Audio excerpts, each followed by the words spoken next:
Welcome back to Ghostly Encounters. It's your host Bobby, here to share another tale of mystery and horror. Tonight, I have a story titled My Neighbor's Shadow, which tells of a tragic murder in a low-rent apartment complex. Before we begin, for those of you new to the channel, please hit that subscribe button and ring the notification bell so you don't miss our latest stories. Alright, let's get right into it. I had only been living in the apartment for 2 days. It was a small complex in a working-class neighborhood on the outskirts of Houston. I chose this place because it was close to the weekend swap meet where I sold used car parts. There were about 16 units in total, arranged in 2 rows of 8 facing each other across a small, cracked concrete courtyard. In the center stood a larger house belonging to the landlord. Honestly, I'm the kind of person who keeps to himself. I didn't want to get tangled up in the drama of my neighbors, most of whom were couples, many with kids. But for some reason, when I was signing the lease, the landlord suggested I take the unit next to an empty one. His reasoning was vague, something about the tenant of that unit only showing up occasionally. The apartment was basic.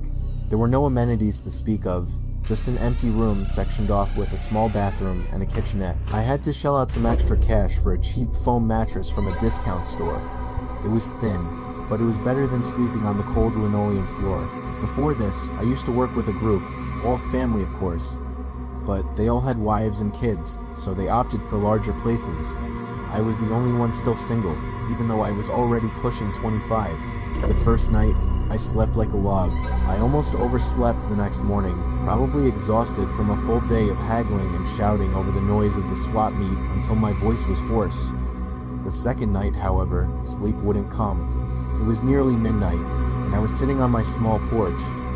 The complex was eerily quiet. Even my neighbors to the left, who were usually audible, arguing or laughing with each other, had gone silent. I heard the squeak of the main gate opening. I glanced over briefly and saw a petite young woman in a short skirt and a white t-shirt, a small purse slung over her shoulder. I went back to my coffee, taking a long drag from my cigarette.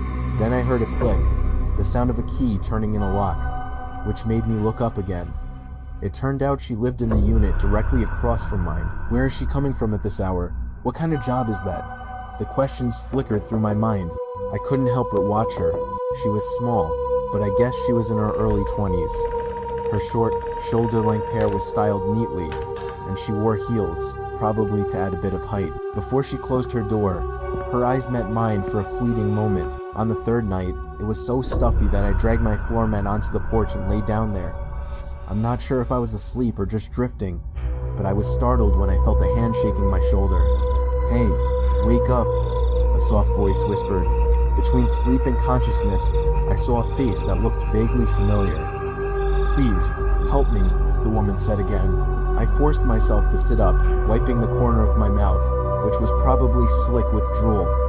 It was her, the woman from across the way, the one I'd seen the night before. "Huh? Help you with what?" I asked, my mind still foggy. "I need to pawn my phone. It's got a small glitch, but that's it," she said, holding out a sleek, expensive-looking smartphone. "Whoa, sorry," I said, backing off. "If you need money for a phone, I can't help. I'm barely scraping by for food myself." "Just $500. I really need it tonight." I didn't make any tips. It was a slow night at work, she pleaded, pushing the phone towards me. "Where do you work?" I asked, starting to feel a little more awake. Deep down, my heart was pounding. Imagine, in the dead of night, being approached by a beautiful woman like her. Honestly, I was spooked when I first opened my eyes. Luckily, I had seen her before, so I didn't immediately think she was a ghost. I'm a cocktail waitress at a club downtown. When it's busy, the money is good, but that's only on certain nights. Tonight, I came home with nothing. I don't know how I'm going to buy groceries or get something for my kid. She started opening up to me. Whether it was true or not, I could see a genuine sadness in her eyes, which were beautiful despite being clouded with worry. "Look, I'm sorry, but I can't buy your phone. I just spent most of my cash on inventory for the swap meet." "Please, aren't you a little bit sorry for me?" she asked, her voice soft and pleading. "It's not about that. Honestly, I believe you, and I do feel for you, having to work late nights just for tips to support your family. But, speaking of which, where's your husband?" "We separated a long time ago. I'm not officially divorced though. He won't sign the papers. He still hopes I'll come back to him. I just nodded, listening to her story pour out so easily from her thin lips. Look, how about this, I began. Oh, what's your name? I'm Mike, I said, extending my hand. She took it. I'm Chloe. I pulled out a $50 bill from my wallet and handed it to her. Here, take this. It's all I can spare. Use it for your kids' food tomorrow. You should probably go inside now. It's late, and it wouldn't look right if someone saw us out here together. Okay? Thank you, Mike, she said, standing up with a small laugh. That's a serious name, like an archangel or something. She then returned to her apartment. That late-night conversation was just the beginning. Nearly every night when Chloe came home from work, she would stop by my place. Strangely, I never had the heart to turn her away. She always had a reason, whether it was to bum a cigarette or ask for some instant ramen. We became friends quickly, as if we'd known each other for years. Tonight, however, something felt off about her. After lighting a cigarette and taking a few puffs, she suddenly asked, Mike, in your opinion, am I pretty? The question caught me off guard. What kind of question is that? I thought she was just testing me to see if my eyes were working. Hey, I asked you a question. Why are you so quiet? Are you testing my eyesight or something? I'm pretty sure you already know the answer to that, but I want to hear it from you. Okay, fine. To me, you're more than beautiful. You're just a little short. You don't see any other flaws? Chloe pressed, standing up and spinning around like a model on a runway. I almost laughed at her playful antics. What do you mean? I shook my head, genuinely not seeing any imperfections. You've never really looked at me, have you, Mike? Look at my chest. It's small, right? She said, suddenly pulling off her t-shirt. In the dim glow of the 10-watt porch light, I could see her smooth, pale skin. Then, she unhooked her bra, and the sight was laid bare before me. I quickly averted my gaze, staring out the window to prevent my mind from being carried away by the fantasy she was offering. Chloe, please, put your clothes back on, or I'm leaving right now. I've never met a guy like you, she said, feigning innocence. Acting like you don't want to look. I don't mean anything by it, but please. Instead of covering herself, she moved closer, taking my hand. I couldn't believe she was being this bold, and I couldn't resist as she placed my hand on her chest. Now imagine, how can I be a perfect woman when my breasts are as small as plums? You know most guys like big-breasted women, right? So they have something to enjoy. See? Mine are small, right?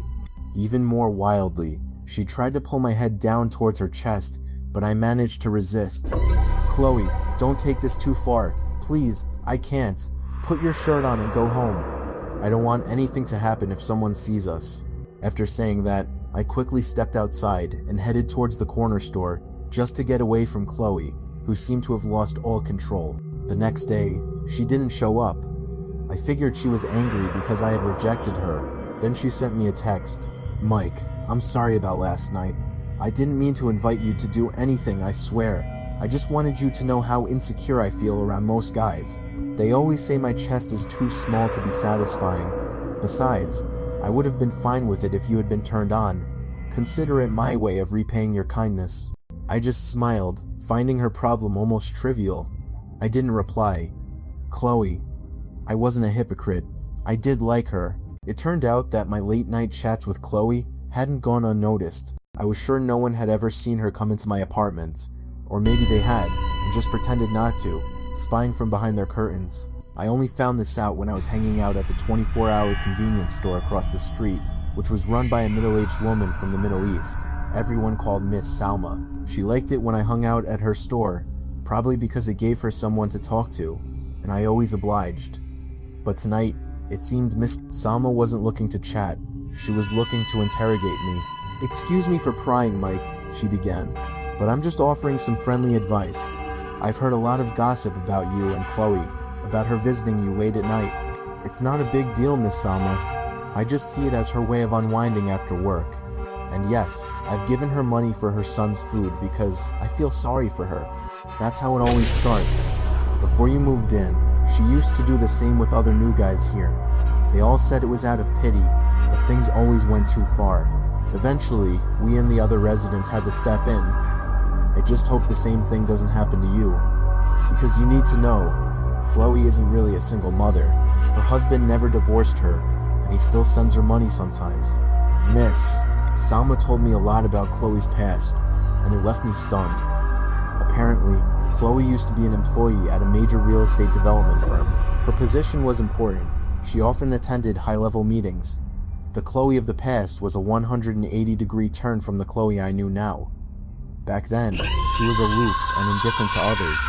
There's one more thing you need to remember, Miss Salma said, her voice low. This is especially for you, Mike. Chloe has a grandmother who loved her dearly. The grandmother wanted to always protect her, even though Chloe was an adult. She gave Chloe a kind of second sight, allowing her to see things others can't, like spirits. But the problem is, she often can't control it. She'll scream for help, even though she has the power to help herself. And worse, in my opinion, Chloe now has an incredibly high sex drive. She can't distinguish between handsome or ugly men anymore, or choose the right time or place. When the urge from her companion hits her, she can have sex with anyone, anywhere. You've probably seen her like that, haven't you? Miss Salma's question wasn't baseless. I could only nod. Yes, Miss Salma, but I was able to stop her. You might be able to resist for a while, but can you avoid her forever? My advice? You should move out of that apartment. You're both being watched by the whole neighborhood now. I was shocked to hear her words, which sounded like a clear warning. What Miss Salma told me about Chloe's past wasn't just a rumor. One day, while scrolling through my phone, a photo of a woman who looked just like Chloe popped up on my Facebook feed. I stared at the picture for a while. In her profile photo, the woman looked more charismatic. She wore a light blue blazer with a company logo, and a name tag on her right side read Chloe Handriani. She was sitting at a desk in front of a laptop. As I looked through her other photos, I saw a completely different person from the one I knew now. She looked busy, standing inside a high-rise building under construction, observing rebar being laid for a new floor. I realized the building was a massive, luxurious apartment complex with hundreds of units. I sighed in amazement. If the Chloe of today were still in that position, she wouldn't be living across the courtyard from me, and I certainly would never have met her. That night, I showed her the picture. That really is a picture of me, she said, her gaze lost in the dark night sky. But I don't really use Facebook anymore. I forgot the password to that account. Do you ever think about going back to your old life? It seems so valuable. It's impossible, Mike. My life is ruined. I've even forgotten what it was like to be a professional, a respected person. Now I'm just trash. Society's trash. Unfit to live among decent people. Everywhere I go, I get jeers and whispers. That's why I spend most of my time inside with my son. Hey, I didn't mean to make you sad, I said. But you still have hope, you know, to look towards the future. Even if you think your future is dark and without light, remember, you have a son who's still young. You have so much to fight for him. All I can suggest is, find a replacement father for your son, so he can have a better future. You're the only one who's ever given me advice like that. Most guys just try to sweet-talk me so they can get in my pants without any strings attached. Suddenly, Chloe wrapped her arms around my neck, her lips pressing against mine. I kissed her back, my hands caressing her short hair. Her lips moved wildly against mine. For a moment, I was lost in the heat of her breath. But just as she started to unbutton her shirt, I came to my senses. I had to stop her. Enough, I whispered, pulling back. But she was fast. She removed her top, but this time, something was different. Her eyes, which had been closed, flashed open. A strange glint appeared in them. Her irises turned a deep red. She pushed me back as she untied a small, embroidered pouch that was fastened with a ribbon over her chest. It looked like an old charm bag. I saw her kiss the knot on the bag. A strange, unnerving smirk on her face. I could see small, hard objects bulging within the fabric of the pouch. Grandma, Chloe has found what she was looking for, she said in a strange voice that wasn't entirely her own. I didn't know what she meant. She moved closer, and I panicked, filled with fear. A second before she could touch me, I snatched the charm bag from her hand. Stop, Chloe, or I'll destroy this thing, I shouted, holding up the pouch. As she reached for me, I slammed the lumpy part of the bag against the wall. Instantly, Chloe was thrown backward, screaming, No, don't destroy it. That's my protector. Tell me what's inside this. or I swear I'll smash it to pieces." She didn't answer. Instead, she fell unconscious. After that night, Chloe stopped coming to my place. I started to feel like she was always inside her apartment. One night, around 3 in the morning, I was sitting by my window, occasionally peeking through the blinds at Chloe's door. Out of the corner of my eye, I saw a movement next to me. A dark shadow darted into my bathroom. I froze, my blood running cold. After a long moment, I mustered the courage to look inside the bathroom. It was empty. Maybe what Miss Salma said was true, that Chloe had a guardian spirit from her grandmother, because that night, when Chloe was with me, I had clearly seen another figure, identical to her, standing in front of her apartment door, watching us. Time passed. One evening, I was just getting home from selling my wares. It was just after sunset. I noticed some activity in the apartment unit at the far end of the complex, the one the landlord said was only occasionally occupied. I guess the tenant was back. The porch light was only 10 watts, so it wasn't very bright, but I could clearly see a teenage girl, who I thought was probably still in high school, sitting on the steps. As I was about to open my door, she looked up from her phone. I gave her a nod, which she returned. Then I went inside to shower, eat, and make a cup of coffee. About an hour later, I came back out to sit on my porch. The apartments were separated by low brick walls, about 3 feet high, just enough to give a little privacy. I spread out my plastic mat and settled in with my coffee and a cigarette, scrolling through the news on my phone. There was always something viral: political scandals, natural disasters, celebrity feuds. I found myself drawn to the stories about the conflict in Palestine, a war that never seemed to end, claiming so many lives and freedoms. It was strange how the world's superpowers, who should have been peacemakers, were instead arming one side. All we could do was pray for Palestine's freedom, so we would no longer see the tears of children who had lost their parents to the war. "All alone, sir?" I was startled by the soft voice that broke my concentration. I looked up over the dividing wall. It was the girl I'd seen earlier. She was still there. "Yeah, and you? Who do you live with?" I asked, standing up so I could see her more clearly. Because of the wall, I could only see her from the waist up.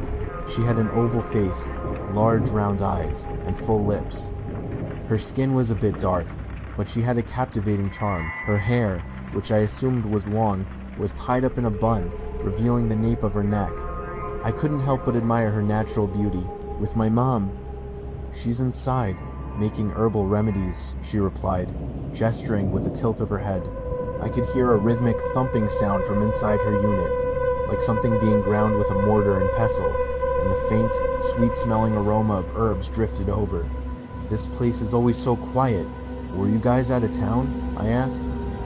Without realizing it, our faces had gotten closer. She didn't answer my question right away. Instead, her eyes danced playfully in front of mine. She seemed a bit flirtatious, and seeing me mesmerized by her face, she puckered her lips as if to tease me. "Yes, sir. We just got back. We had to take care of our farm back home, and my grandmother has been sick." She paused. "Why are we talking over a wall like this? Shouldn't you come over here?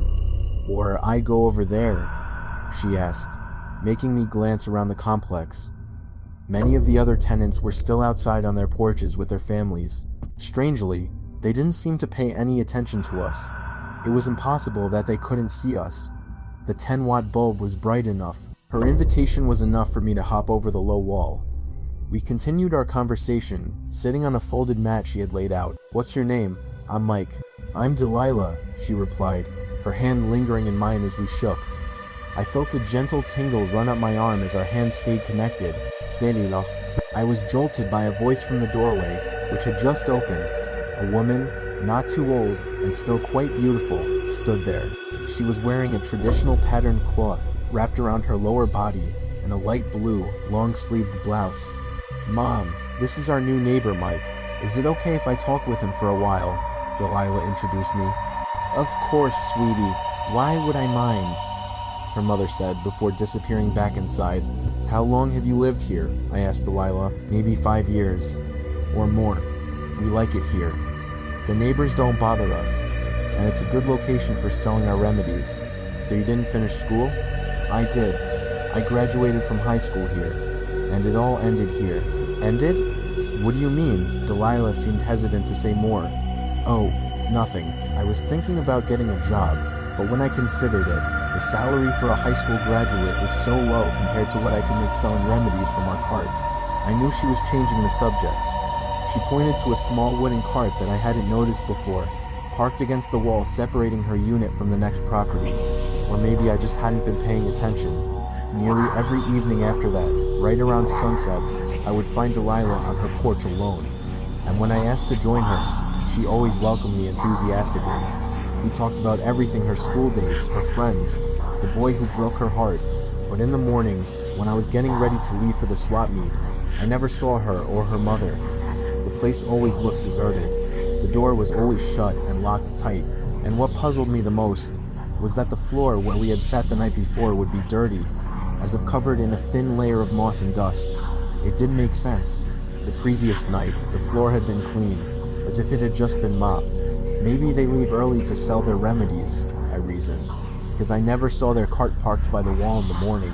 Yes, my mom's schedule is unpredictable, Delilah explained when I asked her about it that evening.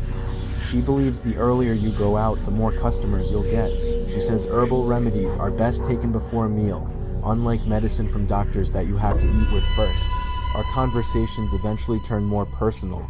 So, do you have a boyfriend now? I asked. If I don't, are you interested? She teased. I didn't need to answer. There was a bright, beautiful glint in her eyes, a clear sign that I shouldn't waste this opportunity. I reached out and took both of her hands, holding them tightly as if I would never let go.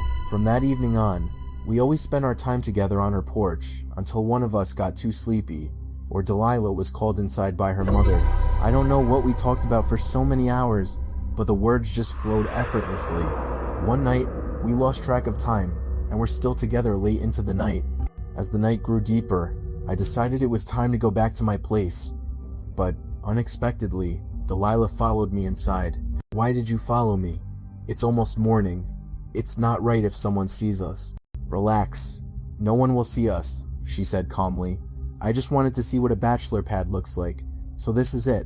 Simple enough, no need for dividing walls. Delilah continued to look around my sparse apartment. You don't have a TV? Don't really need one. We have phones now. You can watch anything on them. I found it strange that she hadn't been called in by her mother like on previous nights. My mom went back to our hometown this afternoon. Some urgent family matter, she explained. So, starting tomorrow, I'll be the one making the rounds with the cart. Then, when are you going to prepare the remedies if we're still talking? It's all done. Before my mom left this afternoon, she ground and mixed everything. I just nodded, but something felt off. Didn't she say they had just gotten back from selling that evening? How could her mom have prepared everything that afternoon? Her answer sounded like a lie. Outside, I heard a door open. I peeked through a crack in my own door. It was Chloe, looking like she had just gotten home from work, still in her short skirt and short sleeve top. I caught a glimpse of her face, still shiny with makeup. As always, she glanced over at my place before going inside. Do you know that woman? Delilah asked, pulling my attention back to her. Yeah, her name's Chloe. She works at a club as a waitress. She comes over here sometimes just to talk and vent. Be careful, Mike. Don't be deceived by her. She has a dark aura. How do you know that? I know things, Mike. I've lived here for 5 years, and I know the nature of my neighbors. But I only know her from a distance because I feel sorry for her every time I hear her stories. Nothing more. And now I have you, someone who pays attention to me. Good. I'm just warning you, Mike. Don't get trapped in her games, Delilah said, pointing towards Chloe's apartment, where the curtain was slightly parted. Look at that window. Is that the same woman, or someone else? And she was right. I saw the silhouette of another woman watching us. Unlike Chloe's, this woman's eyes glowed red. Don't worry, Delilah said. You don't need to be afraid. If she tries anything, I'll handle her. I couldn't say anything. We went back to talking about our feelings, which were growing stronger each day. I want to talk to your mom, I said. It doesn't feel right, getting to know her daughter without knowing her. The time will come for that, she replied cryptically. Isn't life a mystery? We don't know if our relationship will last, or if it will end unexpectedly. Why are you so pessimistic, Delilah? It's like you're still holding on to your past. Can't you forget it? Words are easy, but reality is too heavy for me, Mike. No matter how heavy it is, I'll always be here for you." Delilah looked at me intently, her arms wrapping around my neck. Suddenly, her lips were on mine. It was just for a moment, but it left a profound impression. Tonight felt so lonely. Since this afternoon, I had locked myself in my apartment. I hadn't seen Delilah on her porch as usual. All I saw was the dirty, mossy floor, as if it hadn't been cleaned in a very long time. I had lost count of how many cups of coffee I'd drunk and how many cigarettes I'd smoked. I felt like I was missing something that had recently made me happy. I didn't know where she had gone. She hadn't left any message, and her contact number was unreachable. I felt restless. Would Delilah ever come back? I heard the sound of a key turning, and then a door opening. It was Chloe. I just realized that she hadn't come to visit me for several nights, and it seemed she felt the same way about me. Knock, knock, knock. A soft knock on my door. I was too lazy to open it, but I could never pretend to be asleep or ignore someone. I couldn't disappoint people. I opened the door for her. Chloe went straight to my kitchenette, grabbed a pack of instant ramen, and started boiling it. I had given her that freedom, again, out of pity, though initially I was captivated by her beauty. That feeling faded after I learned a little more about her. Chloe had a dual personality. One side was impulsive and reckless, a result of her shattered past. The other was the influence of her spiritual guardian, which was more driven by a primal need for intimacy. I had learned a lot from Miss Salma, who had warned me to avoid her advances at all costs. If anything did happen, she said, I wouldn't be making love to Chloe, but to her lustful doppelganger. After finishing her ramen, Chloe lit a cigarette. I haven't seen you around the last few nights. Your door has been locked. Were you sick? No, nothing like that. It's you I haven't seen coming home from work, I replied. The question puzzled me because I had been chatting on the porch with Delilah almost every night. I haven't been anywhere. In fact, I'm the one who hasn't seen you. I thought maybe you were sick and staying with your parents. No way. I've been talking with someone out front until late every night. Talking with who? I hesitated, not wanting to offend Chloe. Is there another neighbor who would want to talk until late at night? Yeah, the girl in the apartment next door. Chloe frowned when I mentioned the apartment next to mine. You must be making that up. That unit has been empty for a long time, Mike. The landlord won't even let anyone rent it. I don't know why. It's just been left to rot. Look at it. The tiles are all covered in moss. Huh? That's weird. No, I swear, Chloe, I'm not lying. Her name is Delilah, and she lives with her mother. Chloe looked at me seriously. Then, a sound came from the direction of my bathroom. There was nothing there, but strangely, Chloe looked terrified. Look, in front of the bathroom. What is that thing? It's tall, black. Go away, she screamed, clinging to me. What are you talking about? There's nothing there. You really can't see it? It's getting closer to us. We should get out of here. Since I couldn't see anything, let alone a tall, black creature, I felt no fear. I stood up and walked towards the bathroom. Come on, if you're brave enough, face me, show yourself. I challenged the empty air. Nothing happened, because I saw nothing. It's gone, Mike, Chloe whispered. You really didn't see that thing? See what? It's just a wall. What's there to be afraid of? This is the worst part of being me. I can see these things, but I don't know how to avoid them. You can really see spirits? Yes, Mike. You must have heard about it from Miss Sama. She knows a lot about me because she's one of the oldest tenants here, probably since before I was born. If you want to see them, I can teach you, but you bear the risk. Chloe's tone was somewhere between joking and serious. Suddenly, my thoughts drifted to Delilah, the girl who had left without a word and whom I missed dearly. If you believe me, Chloe continued, the girl you're talking about is gone, Mike. She disappeared with her mother. Who knows what happened to them? The landlord said they skipped out after being nearly 6 months behind on rent. But isn't it strange that the apartment was just left to fall apart? Chloe seemed to be trying to convince me. You mean, she's dead? I don't know for sure. I'm just suggesting you be careful. Don't let your feelings lead you astray. The human heart can be easily deceived by spirits. They know what's in our minds. You can believe me or not, but if you really want to know that girl's background, I'm ready to help you see where she is now. This time, Chloe spoke fluently, without emotion. Perhaps the instant ramen had settled her stomach. People usually think more clearly on a full stomach, I've also been considering your advice, she said after a pause. What advice? To forget my past. I want to try to rebuild my life, for my son's sake. Wait, so you mean you want to quit your job at the club and find a normal job? That's the plan. But a friend of my dad's, who's about the same age as him, he said he wants to propose to me. He's a widower and already has grandkids. What do you think? Chloe seems serious. Well, my opinion. If you accept him as your husband, you'll have to suppress your feelings of embarrassment, having a husband who's old enough to be your father, and you'll definitely get gossip from people. But that won't last long. It will all fade away with time. If you're really marrying him for your son's future, then I'm sure you'll be happy in your married life. People say love grows out of togetherness. Love your husband as you would love your own father. I'm really happy to hear this news. Thank you, Mike. You've been so kind to be my friend, even though I've only been a burden to you. No, you're not a burden at all. In fact, I've learned a lot from your incredible experiences.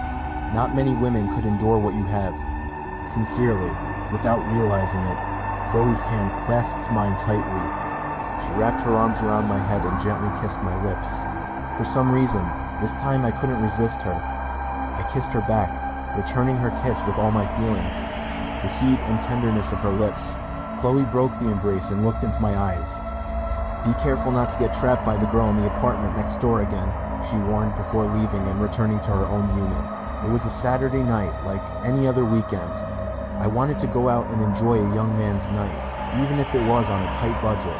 Before leaving, I glanced at the apartment next door, which was still quiet. Maybe Delilah was still in her hometown. Chloe's apartment was dark and locked up. She had probably already left for work. I crossed the street and sat down at Miss Salma's store, ordering a cup of coffee. Going out with Chloe tonight? She asked. Oh, no, Miss Salma. I don't have plans with her. Besides, I prefer going out alone. Saves money, I replied, making her smile. It made sense why she would ask. The Chloe I thought had already left was actually still at her sister's salon just down the street. No wonder Chloe's face always looked so radiant. She was probably using products from her sister's salon. Chloe crossed the street, walking right past me. Just heading out? I asked. She finally noticed me.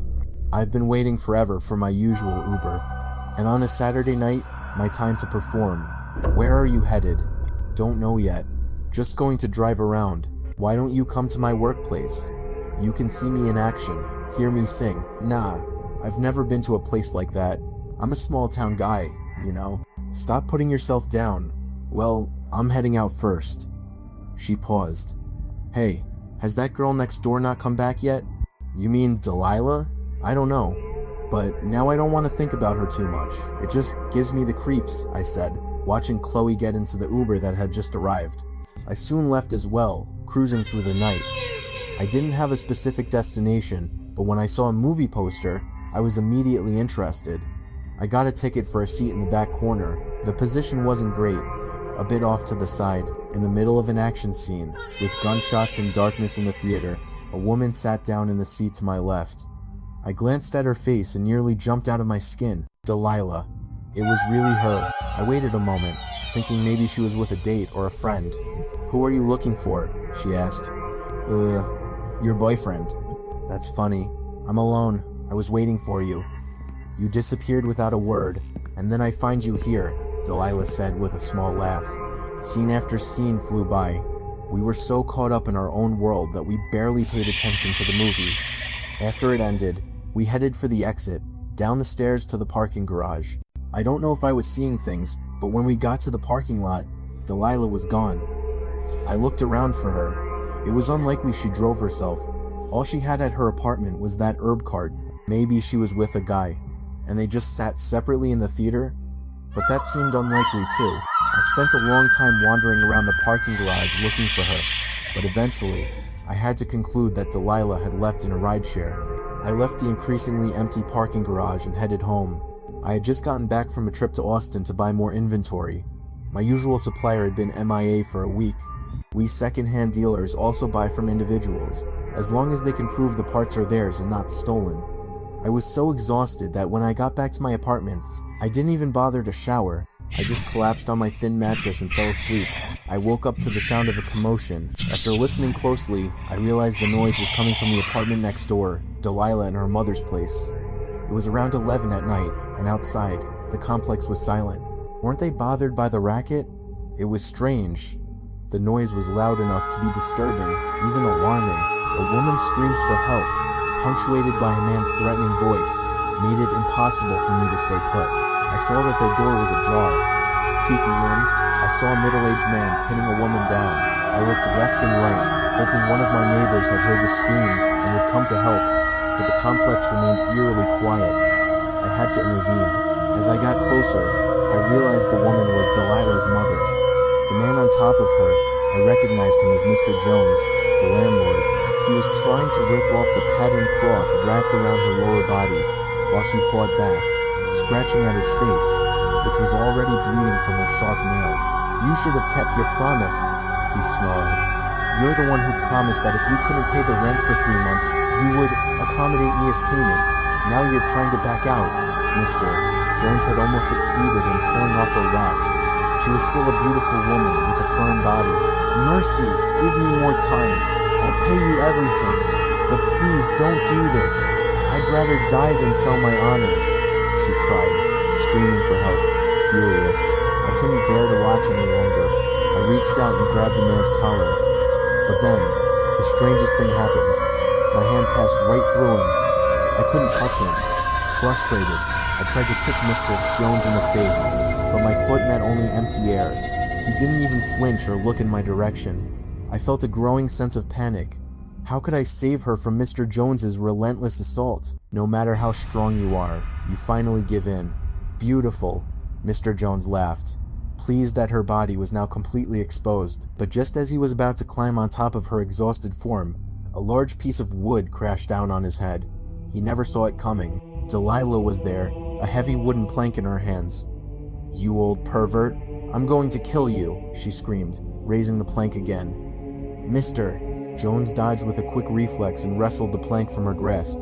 But Delilah, seeing her mother helpless, grabbed a knife from near the old stove. "An old pig like you doesn't deserve to live. I'm ending your life right now." Delilah lunged at him with the knife, but he was ready for her. He sidestepped her attack and, with all his strength, swung the plank at her head.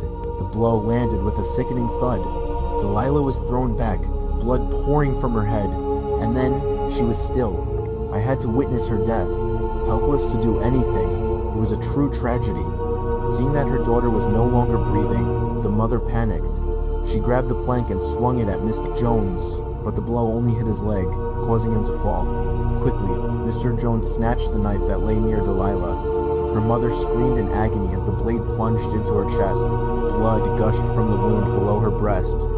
Slowly, her body slid to the floor, which was now soaked in blood. I was filled with regret, a profound and utter regret. I could see this horrific event, but I couldn't do anything. I felt as if there was an invisible wall between me and them, a barrier I couldn't cross. I didn't know why this was happening. Mr. Jones, the landlord, looked panicked as he saw the two women lying lifeless. For a moment, he just sat there, near the bodies, holding his head. The linoleum floor was sticky with blood. He started to panic, not knowing what to do. He sat there, trying to think. For nearly an hour, he was frozen. When his mind cleared a little, he went outside, locked the door, leaving the two bodies inside. I returned to my own apartment, my mind haunted by the tragic events. What should I do? Get them out of there? But how, when my hands couldn't even touch them? What was I experiencing?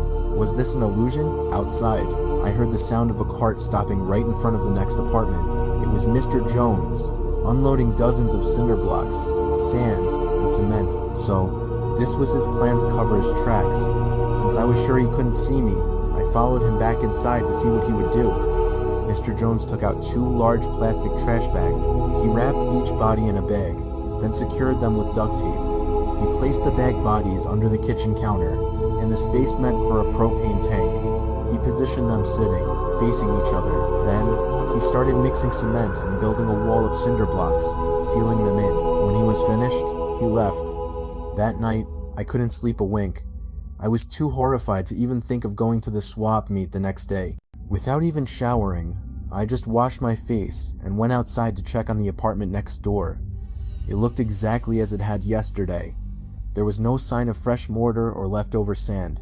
The mossy tiles were untouched. I went back inside to make a cup of coffee, trying to chase away the horrifying images from the previous night. I had to be grateful if it was all just an illusion, if none of it was real, because I still hoped to meet Delilah again and at least get some clarity from her. Since I wasn't working today, I decided to clean my apartment. As I was cleaning out my kitchenette shelves, I found something. It was Chloe's, the small embroidered charm bag she had worn over her chest. There were still hard objects inside, but I didn't dare open someone else's property. I placed it on the counter. After mopping, I sat on my porch. Chloe approached, carrying a plastic bag. She sat down across from me and pulled out a container of what smelled like a savory salad from a nearby deli. "Let's eat together," she offered. "If we share, you won't have enough." "Let me go buy another one, and I'll get some bread too. I haven't had breakfast yet." "Okay, but don't eat yours yet," she said. I went and came back with a larger bag. Chloe was unashamedly casual, eating with me on the porch. Some of our neighbors coughed pointedly or whispered behind their hands, but we ignored them. They were just jealous they couldn't be as friendly with their neighbors as we were. When I first met this woman, I liked her. After I found out about her dual personality, I slowly distanced myself, especially when Delilah suddenly appeared and warned me to be careful with Chloe. I was torn. I felt like both of my neighbors were mysteries. As time went on, I felt comfortable with Delilah, but she was elusive. Even when we did meet, it only left me with more questions. We would spend evenings together, but the next morning her apartment would look abandoned, covered in moss and dust. After we finished eating, I remembered Chloe's charm bag. "Hey, you left this here." "Oh, that wasn't left by accident. I left it here on purpose, so you would believe that I can see spirits. So, after this thing was here, did you see any ghosts in your place?" "No, I didn't see the thing you mentioned before, but something weird did happen in the apartment next door." Chloe looked at me intently. "What did you see?" I told her everything I had witnessed the night before, from the screams and threats to the gruesome murders committed by the landlord, and how the two women were entombed. "So, that's why Delilah's spirit is still here," she murmured. "And I didn't even know why she became a spirit. That Mr. Jones is one sick old man." Chloe shook her head, seemingly in disbelief that a man his age could still have such a strong lust for women. "But I think it was just my hallucination," I said. "No, Mike, you weren't hallucinating. That charm bag of mine intentionally brought your subconscious into the actual event, and we can prove it." "We? What do you mean?" "I'll think of something." That night, Chloe came to see me again. She talked a lot about her fiancé, her father's friend. "He's very generous, you know. He bought my son a really expensive toy yesterday. I mean, he didn't have to buy something so pricey. It's just a toy. It'll break eventually. Well, he's trying to show his affection for his future wife. He'd do anything for her. It might be expensive to you, but not to him. As long as the mother's heart is won over, no sacrifice is too great. You're something else. I don't know if my heart is won over or not. I'm just taking it one day at a time." We sat in silence for a while. It seems Chloe was sensing something. She walked towards the kitchenette. "Mike, come here," she said softly. I followed her. I watched as she pressed her charm bag against the lower part of the kitchen counter, the part that was back to back with the same spot in the next apartment. This spot, behind this kitchen counter, this is where Mr. Jones entombed them, sitting face to face. So cruel. "That old bastard will get what's coming to him soon," Chloe said, as if to herself. "Mike, stay with me, okay? You're not afraid of seeing spirits anymore, right? Don't leave my side." Okay. You're the one with the powers, but you're the one who's scared. Strange." I stayed with her as she held the charm bag to the wall, seeming to communicate with Delilah and her mother. After a few minutes, she turned to me. "They are asking for help. They want us to tell their family what happened and where their bodies are." Her question was answered by the sound of a woman crying. "Thank you, Chloe. I saw you, but you were always with Mike, and I was jealous of you and him. Forgive me for trying to keep you away from him. I liked him, but I realize now that it's impossible. Our worlds are different, so I left to forget him. If you can get our bodies out, please take us to our family, so we can be buried properly in our hometown." Delilah's sobs grew louder. Chloe tried to comfort her, telling her to stay calm and wait for the right time. I was happy to see the change in Chloe's behavior recently. She rarely went out at night anymore and seldom stopped by my place. Her appearance was no longer provocative. She dressed modestly and neatly. I remembered her old Facebook photos, how elegant and authoritative she looked as a project supervisor. Maybe she wanted to return to her old life. If that were possible, how happy her parents would be to see their daughter, who had fallen so far, rise again. "Have you had breakfast yet?" she asked one morning. I was getting ready to leave. "Not yet. I'll grab something at the swap meet. It's getting late. Don't want to miss the early birds. But I brought you some oatmeal. Here, eat it. It'll go to waste otherwise." She placed 2 bowls of oatmeal on the table. I looked at Chloe. I didn't have the heart to refuse her kindness. For some reason, lately, she had been coming over in the mornings, bringing breakfast for both of us. Maybe she was getting an allowance from her fiancé, the one she said was so kind. Tonight, we'll talk more about Delilah's body. I have a plan to expose that rotten landlord. You haven't been coming over as much lately, and I haven't seen you go to work. Did you quit? Not quit, but I'm respecting my fiancé's wishes. He wants me to change, to be like I was before. Does he know about your past? Of course he does. He's been coming to my dad's house for years. Their friendship is like they're brothers. You've probably seen him. But don't laugh. I think I've seen an older gentleman with thick glasses. That's him. His eyesight might be poor, but his heart is good. Wow, you're really into him, huh? That's just how it is, Chloe smiled. She cleared the empty bowls and went back to her place, then returned with 2 mugs of hot tea. Here, it doesn't feel right to drink cold water after a hot meal. Since when did you learn to make tea? You usually just drink water. Just adjusting. I'm learning to appreciate what he likes and dislikes. It's that deep, huh? Makes me want to find a partner too. What was that? You want one? Too late. You've been boycotted. No more looking around. Hey, who's looking around? Anyway, I've got to go. I stood up and went inside to grab my work bag. I locked the door and looked at Chloe.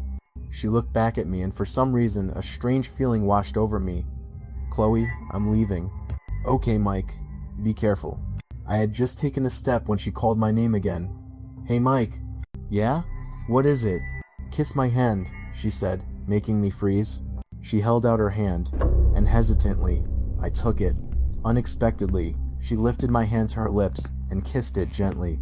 "Okay, be careful, honey."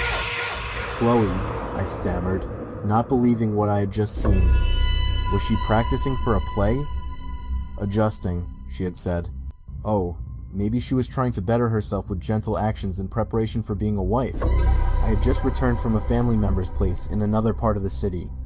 Their kid was sick, but thankfully it was just a fever. Since I don't own a car, I had to take a few buses to get back to my apartment. It was around 10 p.m. when I arrived. I saw 2 men in front of Delilah's old apartment arguing. One of them I recognized as Mr. Jones, the landlord. The other was a man about my age, but with a large, athletic build, like a cop. I chose this unit at the end because it's quiet. I can get my work done without being disturbed, and I'm not here every day, only when I have urgent work, the young man said. What I want to ask you is, why do you forbid people from renting this place? Why is it just left like this? Whether I rent it out or not is my business. Other people have no right to know the reasons, Mr. Jones replied arrogantly. Come on, what's the big deal? I'm not even here all the time. I just need a quiet place, that's all. If that's what you want, fine, I'll allow it, on one condition. The rent is 5 times the usual rate. Deal, the young man said, without hesitation. Just then, Chloe came out of her apartment and joined them. I'll clean it for you later, she said, looking at Mr. Jones, who didn't seem angry at all. Yes, Miss Chloe. Thank you, the young man said, then followed Mr. Jones to settle the first month's rents. That's my fiancé's son, Chloe whispered to me. Handsome, isn't he? He's an undercover cop, and he's going to crack this case. He's asked us to help him investigate this place tonight. Are you ready? She asked, her eyes following the young man. Always ready, if it's with you. Hey, remember, I'm his stepmom-to-be. So what? It's just to be, I teased. Chloe looked at me intently, her hand reaching up to caress my face. Remember, tonight, I didn't answer, just watched her petite frame, clad in a short blue dress, before she disappeared behind her door, leaving me with a smile and a two-fingered kiss blown from her lips. It was almost 3 a.m. I saw the young man from earlier return with a box and a rolled-up foam mattress, just big enough for one person. No furniture. It seemed he really was an officer investigating a case. He cleaned the apartment until it looked decent. Then, he introduced himself. His name was Ethan, and he confirmed he was Chloe's fiancé's son. Chloe often looked flustered whenever Ethan called her mom. So, it's true what you saw in your vision? That the two women's bodies are stored under the kitchen counter? He asked me, as if interrogating me. Yes, that's what I saw. But I don't know for sure if it was a vision or a clue, or maybe just my imagination. But Mom said it wasn't a hallucination, but your subconscious being led to see them, Ethan said, making me blush when he called Chloe Mom. As a police officer, I'm not supposed to believe in things beyond reason, but I do believe there are other forces in this world, beyond what our eyes can see. For example, my stepmom-to-be, Chloe. According to my dad, she got her second sight from her grandmother to protect her from evil spirits, and I finally come to believe it, and I will do my best to solve this case. After saying that, Ethan went to the back of the apartment. He knelt in front of the kitchen counter, tapping it with his fingers. The sound was hollow, like there was an empty space behind it. Then, Ethan left us and came back shortly with Mr. Jones and Chloe's fiancé. Now, sir, explain why this kitchen counter is sealed with a wall. Usually, there are small doors here for a propane tank, Ethan asked pointedly. Oh, that. I just sealed it up. No other reason, Mr. Jones mumbled. If I break it down now, would you have any objections? Ethan's question made Mr. Jones's face turn pale. He looked at us one by one. If you object, it means you've done something you don't want anyone to know about, Ethan pressed. Mr. Jones, you should just be honest. Many tenants in this complex have seen apparitions of what they believe to be the ghosts of Delilah and her mother. If you're really not guilty, why should you be afraid? Chloe's fiancé added. Since Mr. Jones remained silent, Ethan picked up a sledgehammer he had brought with him. At first, he tapped the cement surface gently, trying not to make too much noise. But eventually, he grew frustrated. He swung the hammer with more force, and with one hard blow, the wall cracked open. Instantly, the foul stench of decay filled the air, making us gag. Ethan shone his flashlight inside, and just as I had seen in my vision, there were two large plastic bags. I couldn't bear to see the two bodies, wrapped in plastic, their knees bent in a sitting position. Chaos erupted as Mr. Jones tried to flee, but it seemed something was holding him back. He tripped and fell to the floor, screaming in terror as he pointed towards the door. Suddenly, a high-pitched laugh echoed through the room, sending shivers down our spines. You can't run from us, Jones. You have to feel what we felt. The voice was clearly Delilah's. No, don't hurt me. It was a mistake. I beg for your forgiveness. Mr. Jones whimpered, bowing as if worshipping two white shadows that appeared simultaneously. They moved towards him. You have to feel the pain of having your head smashed until it breaks, bathing in your own blood, and the feeling of a knife piercing your heart. Now, it's your turn to feel it all. As soon as she said that, a large wooden plank materialized out of nowhere and crashed down on Mr. Jones's head, splitting it open. Blood gushed out, soaking the floor. Mr. Jones tried to get up, but he had to surrender as a bloody knife plunged into his chest over and over. He screamed in agony until his voice faded. The man who had caused this tragedy was now dead. Just as the two spirits were about to drag his body away, Chloe stepped forward. Stop it, Delilah. Mr. Jones has received his punishment from you. Now, go in peace. We will take your bodies and give you a proper burial. The two spirits now appeared clearly. Delilah extended her hand to Chloe. Thank you, Chloe. You were kind to me after all. All this time, I thought you wanted to deceive Mike, so I tried to protect him, but I was wrong. Mike, I'm sorry. I only pushed you away from Chloe. Now I realize you two are meant to be. Please, take our bodies back to our hometown. After saying that, the two figures vanished. That night, the complex was thrown into chaos. I didn't go with Chloe's fiancé and Ethan to take Delilah and her mother's bodies back to their hometown. I knew that soon, all the tenants here would move out, and this complex would be closed down. So, you're not gonna call me dude anymore? I'm learning to respect my future husband. Yeah, but your future husband isn't me. Are you rejecting me, Mike? Chloe, what do you mean? I've decided to start everything from scratch. And I've decided I want to experience the beauty of togetherness with you. What about your fiancé? He wasn't serious either. He just wanted to help me, give me the encouragement to stand on my own 2 feet again, and he knows a lot about you. She smiled. Oh, starting next month, I'm starting a new job at a real estate development company. Wow, that's amazing. Just amazing? How about a congratulations for your future wife? Are you serious, Chloe? Do I look like I'm playing games? Chloe took my hand and placed it on her chest. Feel the beating of my heart. It's the rhythm of love. And then, Chloe pulled my neck down, her lips gently meeting mine. The night wore on towards morning. Many of the tenants continued their dreams, unaware of the bloody tragedy that had been hidden in the apartment that was always locked. I held Chloe's small body, my future life partner, my beautiful queen of the night, who would always light up my lonely life. The end. So, what did you all think of tonight's story? Thank you for listening until the very end. I hope you are all healthy, happy, and that all your endeavors are made easy. For those new to the channel, please click the subscribe button and the bell icon so you won't miss our latest stories. I apologize for any mistakes. I'm signing off. Goodbye.